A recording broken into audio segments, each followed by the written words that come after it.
ये example number 2 हो गया हमारा। एक प्रेस 800 वैट के है, यहाँ पे 800 लिखा है। एक प्रेस 800 वॅटची असून 2 एम्पियरचा करंट घेते, तर फ्रीजचा एकूण व्होल्टेज किती और यहाँ पे रजिस्टेंस निकालना है। रजिस्टेंस किती, मतलब क्वेश्चन पूछ रहा है कि एक प्रेस है जो 800 वैट की है और वो 2 एम्पियर का करंट लेती है, तो फ्रिज के लिए एक टोटल वोल्टेज कितना लगेगा और उसका रजिस्टेंस कितना होगा। तो हम सबसे पहले सिस्टमेटिकली डाटा लिख लेते हैं ताकि सॉल्व करने के लिए आसानी हो जाएगी। ये गिवन डाटा है।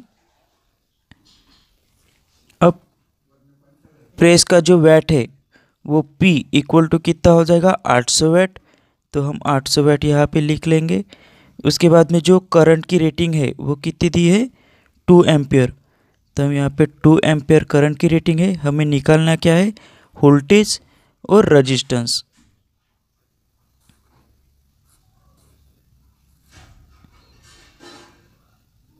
वोल्टेज निकालना है, वोल्टेज की कितनी वैल्यू आएगी, और उसके बाद में रजिस्टेंस निकालना है, रजिस्टेंस की वैल्यू कितनी आएगी। तो हम इसको कैलकुलेट करते हैं। जैसे हमने ब्लॉक देखा था कि अगर पावर की वैल्यू हमारे पास गिवन है और करंट की वैल्यू गिवन है तो कौन सा फार्मूला लगेगा।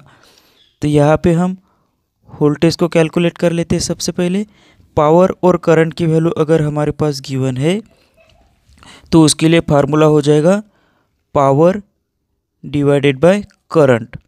अब पावर की वैल्यू कितनी आ जाएगी 800 वैट और करंट की वैल्यू है 2 एम्पियर। तो इसको अगर हम सॉल्व करें तो ये वोल्टेज हमारा आ जाएगा 400 वोल्ट। वोल्टेज आ जाएगा 400 वोल्ट।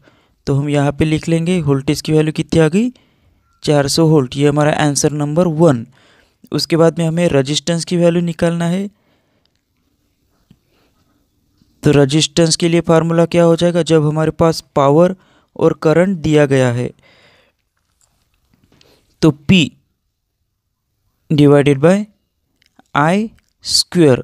अब पावर की जगह पावर की वैल्यू रख देंगे। पावर की वैल्यू है 800 वैट, तो यह आ जाएगा 800 वैट डिवाइडेड बाय करंट की वैल्यू है 2 एम्पियर और स्क्वायर है तो 2 टाइम्स लिखेंगे हम 2 एम्पियर को। इस तरह से अगर इसको हम सॉल्व करते हैं तो यह आ जाएगा यहाँ पे 400 और ये 2 से अगर 400 को काट दे तो यह आ जाएगा 200। मतलब रजिस्टेंस की वैल्यू कितनी आ गई 200 ओहम। तो यहाँ पे हम रजिस्टेंस का आंसर लिख लेंगे 200 ओहम और ये हो गया हमारा आंसर नंबर 2। तो इस तरह से पावर की वैल्यू 800 वैट है और करंट 2 एम्पियर है, तो उसके लिए वोल्टेज का आंसर आ जाएगा 400 वोल्ट और रजिस्टेंस का आंसर आ जाएगा 200 ओहम। तो ये हमारा इस एग्जाम्पल के आंसर हो जाएंगे।